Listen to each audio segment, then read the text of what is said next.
तो इसलिए हमें परमात्मा ने जो है ये समझवाया है कि मक्का मदीना अमरनाथ चाहे काशी धाम छुड़ानी हो, सिवा गुरु के और जगत में ना करनी पूजा पानी हो।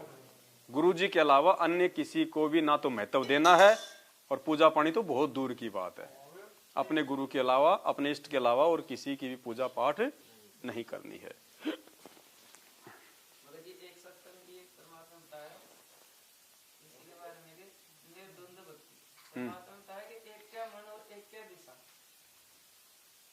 थोड़ा यहाँ के बताओ लो, थोड़ा इधर आ जाओ। बंदी छोड़ सतगुरु रामपाल जी भगवान की जय हो। बंदी छोड़ सतगुरु रामपाल जी भगवान की जय हो। बंदी छोड़ सतगुरु रामपाल जी भगवान की जय हो। इस सत्संग में परमात्मा ने क्या बताया कि आपका एक कै दिशा और एक कै मन जब हो जाएगा तो निर्धुंध भक्ति आपकी चलेगी।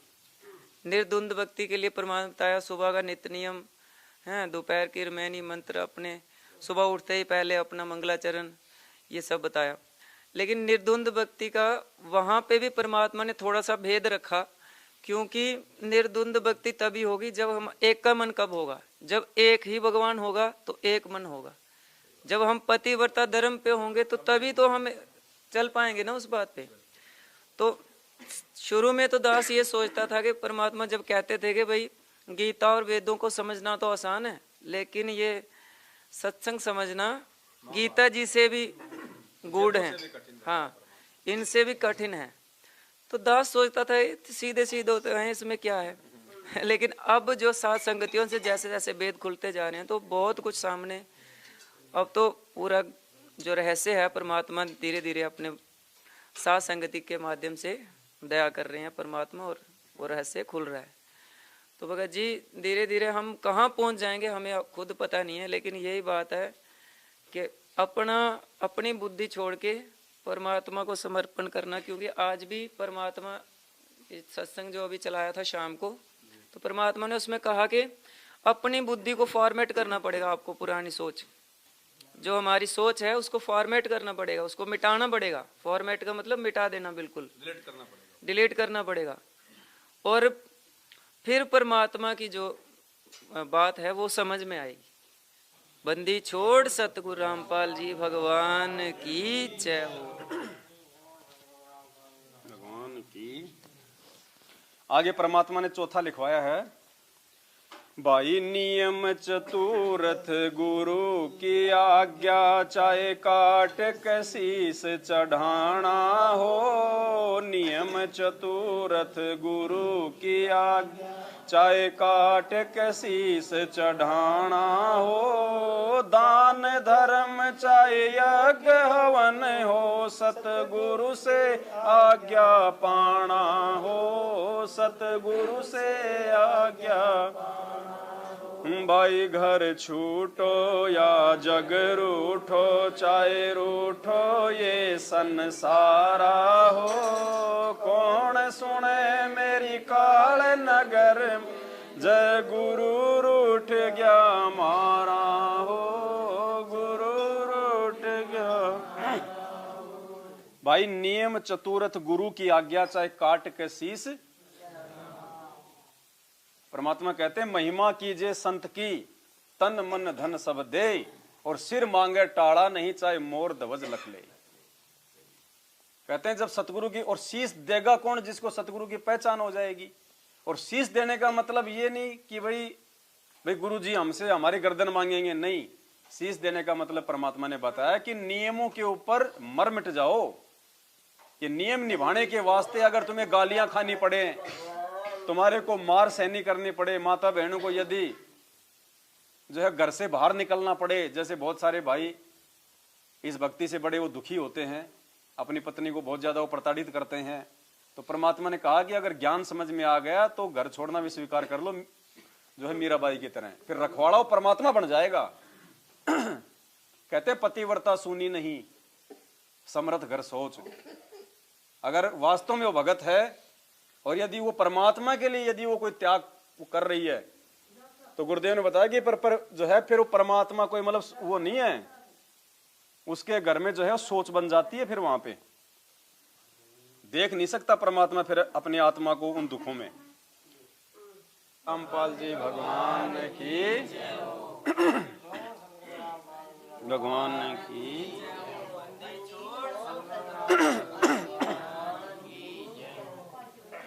तो आगे परमात्मा ने लिखवाया नियम नंबर 4 में, भाई नियम चतुरथ गुरु की आज्ञा, चाहे काट के शीस चढ़ाना हो। नियम चतुरथ गुरु की, चाहे काट के शीस चढ़ाना हो। दान धर्म चाहे यज्ञ हवन हो, सतगुरु से आज्ञा पाना हो। सतगुरु से आज्ञा, भाई घर छूटो या जग रूठो, चाहे रूठो ये संसारा हो। कौन सुने मेरी काल नगर में, जय गुरु रूठ गया मारा हो। गुरु तो इस भक्ति मार्ग में हमें परमात्मा ने समझाया कि गुरु की आज्ञा सर्वप्रथम है। अगर गुरु अगर शीश मांगे तो भी तुरंत उसी समय बिना सोचे समझे। दान धर्म चाहे यज्ञ हवन हो, सतगुरु से आज्ञा, क्योंकि दान केवल सुपात्र को दिया जाता है। और परमात्मा ने हमें बताया कि जहां पे दान धर्म और यज्ञ हवन की बात आती है, किसी भी पूजा पाठ की बात आती है, तो सबसे पहले अपने गुरुदेव से उसकी आज्ञा लेनी नितांत आवश्यक है। और आज नासमझी में देखो हम कितने हम पीछे चले गए। ये सब कुछ ये काल प्रक्रिया है, हम भक्तों की परीक्षा थी जिसमें हम धड़ाधड़ नीचे गिरते जा रहे हैं। और यहाँ परमात्मा ने ज्ञान गंगा पुस्तक में 4 नंबर नियम में लिखा भी है, गुरु आज्ञा का पालन, गुरुदेव की आज्ञा के बिना घर में किसी भी प्रकार का धार्मिक अनुष्ठान नहीं करवाना है। गुरु बिन यज्ञ हवन जो कर ही मिथ्या जाए, कभू न फल ही। कबीर गुरु बिन माला फेरते, गुरु बिन देते दान, गुरु बिन दोनों निष्फल है, चाहे पूछो वेद पुराण। आगे परमात्मा ने 5 नंबर पे लिखवाया, भाई जूठा खाना ना कुछ पीना, चाहे हो अमृत का दाना हो। जूठा खाना ना कुछ, चाहे हो अमृत का दाना हो। दुनिया से ती कर दोस्ती, काठ का फंद लगाना हो। काठ का फंद लगाना, भाई घर छूटो या जग रूठो, चाहे रूठो ये संसारा हो। कौन सुने मेरी काल नगर में,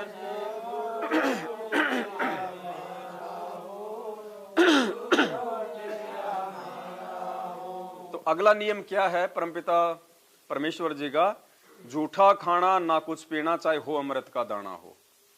हमने जो भी अनुपदेशी हैं, जिन्होंने नाम दीक्षा नहीं ले रखी है, हमने उनका कोई भी झूठा खाना पीना नहीं लेना है, बिल्कुल भी यूज ही नहीं करना हमने की। और दुनिया से ती करे दोस्ती, काठ का फंद लगाना हो। भक्ति मार्ग में आने के बाद में यदि हमारे संपर्क भी हों तो केवल हमारे भगत भाई बहनों तक ही हों। ठीक है, रिश्तेदारी है, यार दोस्ती है, कोई समाज के काम है, तो परमात्मा ने बताया कि वो भी करो, लेकिन केवल उस काम तक ही सीमित रहो। जैसे वो काम की बात हो गई तुरंत उठ के चल दो, ये नहीं कि फिर वो गप्पे सप्पे लगाने शुरू कर दिए। कहते अगर तुम भक्ति मार्ग में आने के बाद अगर दुनिया वालों से, अगर जगत वालों से अगर तुम दोस्ती बढ़ाओगे तो तुम्हारे मन में आज नहीं तो कल विक्षेप आएगा ही आएगा, तुम्हें वो परमात्मा से दूर करेंगे। क्योंकि लोग लाज बहुत भयंकर चीज होती है। परमात्मा कहते ना कि मालिक की अपनी एक वाणी है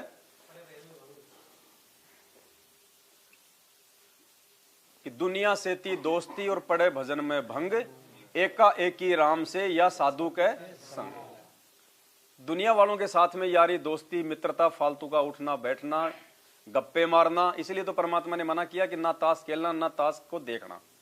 अगर नहीं खेल लेंगे, अगर हम देखने के लिए बैठ गए तो उनकी उल्टी सीधी बातें सुनेंगे, 20 तो गालियां निकालते हैं, फिर हमारे को उनकी हाँ भरनी पड़ेगी, उनकी झूठी ध्यान लगाना पड़ेगा, वो क्या मारेगा वो क्या मारेगा, अब की बार हमारा समय बर्बाद।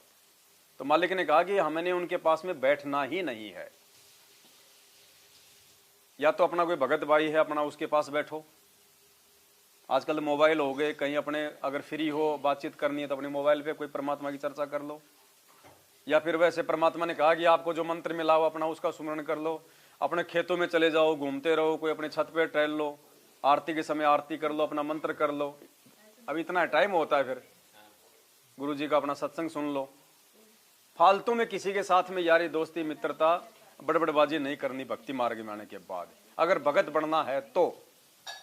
वरना वो दुनिया वाले तो फिर उनकी उल्टी रीति रिवाज है, अगर उनसे यदि हम दोस्ती बढ़ाएंगे तो कल को वो भी फिर हमारे को हर चीज के लिए न्योता देना, हमारे को प्रेशराइज करना, और कहीं न कहीं हम अपनी मर्यादा को तोड़ बैठेंगे। संत सजाने की सजा, ये ज्ञान गंगा है, पेज नंबर 116। देखो इस पे परमात्मा ने लिखा हुआ है, आदरणीय गरीबदास जी महाराज जी का जन्म पावन गांव छुड़ानी जिला झज्जर में श्री बलराम जी धनखड़ जाट के घर में हुआ। आप जी को पूर्ण ब्रह्म कबीर परमेश्वर सतलोक से सन 1727 में सहसरी आकर मिले थे तथा आप जी के जीव को सत्यलोक लेकर गए थे। पीछे से परिवारजनों ने गरीबदास जी को मृत जानकर चिता पर रख दिया था। उसी समय कबीर देव ने आप जी के जीव को वापस शरीर में प्रविष्ट कर दिया। उसके पश्चात आदरणीय गरीबदास जी भी परम पूज्य कबीर परमेश्वर की आंखों देखी महिमा जन जन को सुनाने लगे। जो भी दुखी प्राणी आप जी से उपदेश प्राप्त करता वही सुखी हो जाता। आप जी की बढ़ती महिमा तथा तत्व ज्ञान के सामने अन्य गुरुओं के अधूरे ज्ञान की पोल खुलने से आसपास के सर्व अधूरे ज्ञान युक्त गुरुजन आप जी से अत्यधिक ईर्ष्या करने लगे। आसपास के मुख्य मुख्य चौधरियों को उल्टी पट्टी पढ़ा दी, जिससे आसपास के गांव के आम व्यक्ति प्रभु कबीर के प्यारे बच्चे आदरणीय गरीबदास जी से जो है वो घृणा करने लगे। अब परमात्मा ने लिखा फिर आगे, दिल्ली के बाजिदपुर में आपका एक भगत रहता था, उससे भी पूरा गांव ईर्ष्या करता था। उसकी प्रार्थना पर आप जी कुछ दिन वाजिदपुर में ठहरे। उसी समय टिड्डी दल ने आसपास के क्षेत्र में बाजरे की फसल नष्ट कर दी, परंतु आप जी के सेवक की फसल को कोई हानि नहीं हुई। सभी ग्रामवासी संत गरीबदास जी की महिमा से बहुत प्रभावित हुए तथा ज्ञान को स्वीकार करके अपना आत्म कल्याण करवाया। आप जी के आदेश से आपके भगत ने उस बाजरे को पूरे गांव में बांट दिया तथा गरीबदास जी के बार बार मना करने पर भी कुछ बाजरा बैलगाड़ी में डाल दिया तथा कहा कि प्रत्येक पूर्णमासी को आप जो भंडारा करते हो कुछ दान आपके दास का भी हो जाएगा। भक्तों की श्रद्धा को रखते हुए आप जी ने स्वीकृति प्रदान कर दी। आदरणीय गरीबदास जी के 4 लड़के तथा 2 कन्याएं संतान रूप में थी तथा लगभग 1300 एकड़ जमीन के स्वामी थे। उसी बैलगाड़ी में बैठकर आप गांव छुड़ानी को चल पड़े। रास्ते में गांव काणोदा के पास बैलगाड़ी पहुंचते ही पहले से सुनियोजित षड्यंत्र स्वार्थी आचार्यों ने संत गरीबदास जी को घेर लिया, सर्व बाजरा लूट लिया तथा उसी गांव के चौधरी छाजूराम छिकारा को सूचना कर दी कि वह हिंदू धर्म का द्रोही पकड़ लिया है। चौधरी छाजूराम जी के आदेश से चौपाड़ में उनको बांध दिया गया। चौधरी छाजूराम जी को सरकार की तरफ से कुछ कानूनी अधिकार प्राप्त थे, 6 महीने की सजा, 500 रुपए जुर्माना तथा महादोषी को काठ में बंद करना। ये काठ क्या है? उन धर्म के अज्ञानी ठेकेदारों द्वारा पूर्व से उल्टी पट्टी पढ़े चौधरी छाजूराम छिकारा जी ने उस परम आदरणीय गरीबदास जी महाराज को काठ में बंद कर दिया। काठ में बंद करना एक प्रकार की कठिन कारागार की सजा थी। दोनों पैरों के घुटनों से ऊपर 2 काठ के मोटे डंडे बांधकर दोनों हाथों को पीछे बांध दिया जाता था, जिस कारण व्यक्ति जो है बैठ नहीं सकता था तथा पीड़ा बहुत ज्यादा होती थी और पैर सूज जाते थे। बैलगाड़ी वाला खाली गाड़ी लेकर गांव बाजिदपुर वापस चला गया, जो गांव काणोदा से लगभग 10 किलोमीटर दूर है। सूचना प्राप्त होते ही बाजिदपुर गांव के कुछ मुख्य व्यक्ति तुरंत काणोदा पहुंचे तथा चौधरी छाजूराम जी से प्रार्थना की और समझाया कि यह कोई आम व्यक्ति नहीं है, यह परम शक्ति संपन्न है, आप इनसे क्षमा याचना कर लो। चौधरी छाजूराम जी बहुत ही नेक आत्मा तथा बहुत ही दयालु और नम्र हृदय का जो है व्यक्ति था। परंतु उन स्वार्थी तथा प्रभुता के भूखे गुरुओं ने उस पुण्य आत्मा श्री छाजूराम छिकारा जी को झूठी कहानी सुनाकर प्रभु के प्यारे बच्चे आदरणीय गरीबदास जी के प्रति अत्यधिक गलानी पैदा कर रखी थी, जिस कारण से चौधरी छाजूराम जी ने बिना कारण जाने ही सजा प्रारंभ कर दी थी। बाजितपुर के भक्तों की प्रार्थना मानकर आदरणीय गरीबदास जी को छोड़ दिया। आदरणीय गरीबदास साहिब ने कुछ नहीं कहा तथा अपने गांव छुड़ानी आ गए। कुछ नहीं कहा उन्होंने, बोले नहीं वो। कुछ दिन उपरांत चौधरी छाजूराम जी प्रातःकाल फ्रेश होने के लिए जोहड़ पर गए तो उनके दोनों हाथ 2 घुड़सवारों ने काट दिए। उसी समय उनके समक्ष अदृश्य भी हो गए। 2 घुड़सवार आए और उस चौधरी के दोनों हाथ जो है वो काट दिए और उसी समय वो अदृश्य हो गए। इस दृश्य को तालाब पर उपस्थित कई व्यक्तियों ने भी देखा। बहुत उपचार करवाया परंतु दर्द तथा खून का बहना बंद नहीं हुआ। कई दिन तक बुरी तरह चिल्लाते रहे। फिर एक व्यक्ति ने कहा कि उसी संत गरीबदास जी के पास जाकर क्षमा याचना कर लो, वे दयालु हैं। परिवारजन उस चौधरी को घोड़े पर बैठाकर छुड़ानी ले गए। श्री छाजूराम जी के जाते ही आदरणीय गरीबदास जी के चरणों में गिर गया, क्षमा याचना की। संत गरीबदास जी ने आशीर्वाद दिया तथा नाम उपदेश दिया तथा आजीवन भक्ति करने को कहा। चौधरी छाजूराम जी ने कहा, दाता मेरे को आपके विषय में अत्यधिक भ्रमित कर रखा था, मुझे नहीं मालूम था कि आप पूर्ण परमात्मा आए हो। आदरणीय गरीबदास जी महाराज जी ने कहा कि मैं पूर्ण परमात्मा कबीर साहब का भेजा हुआ दास हूं, उसी की शक्ति से आप ठीक हुए हो। मैंने आपको श्राप नहीं दिया था, आपका कर्म आपको मिला है। यदि यहां नहीं आते तो आपके परिवार पर और भी पाप का प्रभाव था, अब वह नहीं रहेगा क्योंकि आपने उपदेश प्राप्त कर लिया है। चौधरी छाजूराम जी ने अपने सभी परिवार को उपदेश दिलाया। आज भी उसी पुण्यात्मा छाजूराम के वंशज आदरणीय गरीबदास जी की परंपरागत पूजा करते हैं। लगभग सैकड़ों परिवार हैं जिन्हें छाजूवाड़ा कहते हैं। अब देखो परमात्मा ने फिर इसमें लिखा है कि तुमने उस दरगाह का महल नहीं देखा, धर्मराज के तिल तिल का रेखा। राम कहे मेरे साध को दुख ना दीजिए कोई, साध दुखाए मैं दुखी मेरा आपा भी दुखी होए। हिरणाकुश उदर विदारिया हम ही मार्या कंस, जो मेरे साधु को सतावे उसका खो दूं वंश। तो ये काट की जो ये सजा थी ये बहुत ज्यादा जो मतलब पीड़ादायक होती थी, तो इसीलिए यहाँ पे लिखवाया है परमात्मा ने, भाई जूठा खाना ना कुछ पीना, चाहे हो अमृत का दाना हो। जूठा खाना चाहे हो अमृत का दाना हो। दुनिया से ती करे दोस्ती, काठ का फंद लगाना हो। भाई घर छूटो या जग रूठो, चाहे रूठो ये संसारा हो। कौन सुने मेरी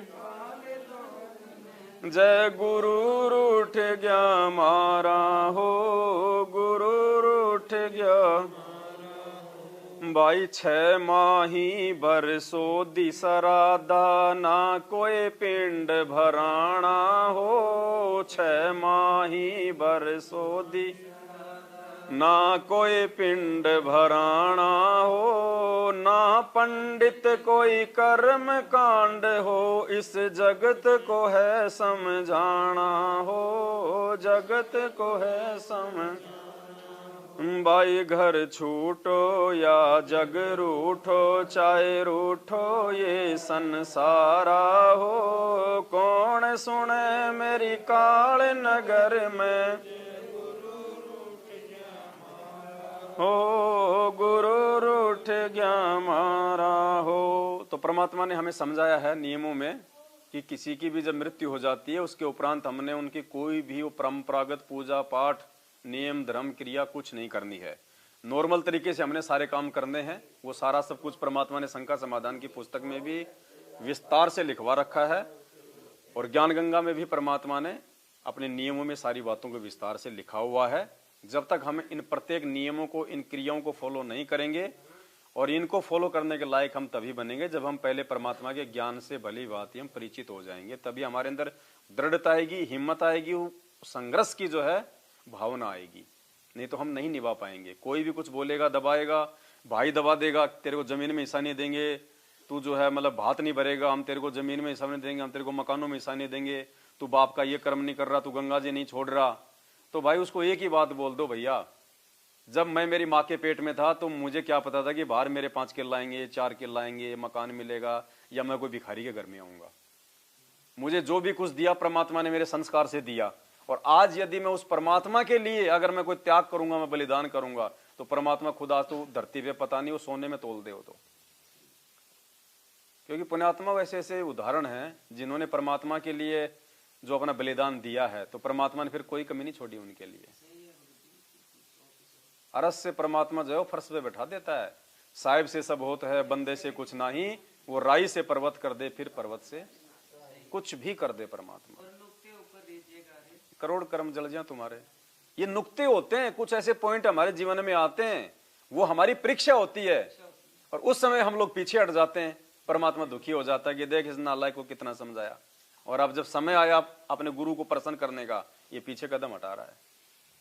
कोई कहते हैं ना परमात्मा के समय आवे मौका पड़े सौदा करे, कुछ ऐसी वाणी परमात्मा मौका पड़े भगत पड़े सौदा करे, कोठे डारे ज्ञान। तो समय आने पे हमारे को सौदा करना परमात्मा ने सिखाया, लेकिन हम पीछे हट जाते हैं। तो इन क्रियाओं को पुण्यात्माओं हमने साध संगीत के अभाव से हम पीछे हटेंगे। जब साध संगत हम निरंतर मिलती रहेंगी, ये हमारे दिल में उमंग सी बनी रहेगी, समर्पण। भाई हमें जानकारी होती रहेगी, हम लोग कहीं मार नहीं खाएंगे, हमारे वो भूल नहीं पड़ेगी। इसीलिए तो परमात्मा ने दया बख्शी है साथ संगतियों की। अब होना तो ये काम उन आश्रमों में चाहिए था, क्योंकि वहां पे संख्या में लोग ज्यादा आते हैं, और वहां पे यदि कोई इस प्रकार से भाई बहन यदि वो खड़े होके अगर इन चीजों को बताएं सबको, गुरुजी के सत्संगों का जो मर्म है यदि वो बताएं, तो वहां पे बताओ कितना अच्छा वो हो जाएगा, परमात्मा का काम कितना आसान हो जाएगा। लेकिन वहां कौन बताए, क्योंकि किसी के अंदर इतनी हिम्मत ही नहीं है बताने की, क्योंकि वो खुद ही नहीं चल रहे उन नियमों पे। और अगर वो बता भी देगा कोई झूठ साज, तो उसकी बातों का असर नहीं होगा किसी पे। और सुनेगा कौन भाई। पुण्यात्माओं, सतलोक आश्रम बरवाड़ा में भी जब गुरुजी सत्संग करते थे तब भी लोग नहीं सुनते थे ध्यान से। बीच बीच में गुरुजी को डांट मारनी पड़ती थी। कोई बाथरूम करने भग रहा है, कोई वैसे अपनी बातें कर रहा है, परमात्मा को बीच बीच में डांट मारनी पड़ती थी कि तुम क्यों आते हो फिर तुम यहाँ पे। यहाँ आके भी अगर तुम ढंग से अगर तुम सत्संग भी नहीं सुनते फिर तुम्हारा फायदा क्या आने का। और मालिक अपनी वाणियां बोलते थे फिर वहां पे कि सत्संग में आए के बात चलावे और उस अपराधी आत्मा को 3 लोग नहीं ठोर। इतना तक परमात्मा मतलब वो संकेत करते थे, फिर भी लोग नहीं भाई नहीं मानेंगे भगत जी। जब तक गुरु को परमात्मा नहीं मानेगा वो आदमी वो डरेगा ही नहीं, उसको गुरु का भय होगा ही नहीं। ये रियलिटी है। आज ये लोग सारे उल्टे कर्म कर रहे हैं। क्यों कर रहे हैं? क्योंकि इनको गुरुजी का इनको डर नहीं है, इनको भय नहीं है। और जिसने गुरुजी को अपना बाप मान लिया, कहते हैं वो हाथ अपना रख दे सिर पे जिसने मान गुरु को बाप लिया, तो उसको फिर अंदर से चेतना आएगी, जागृति आएगी, वो डरेगा फिर भगत जी।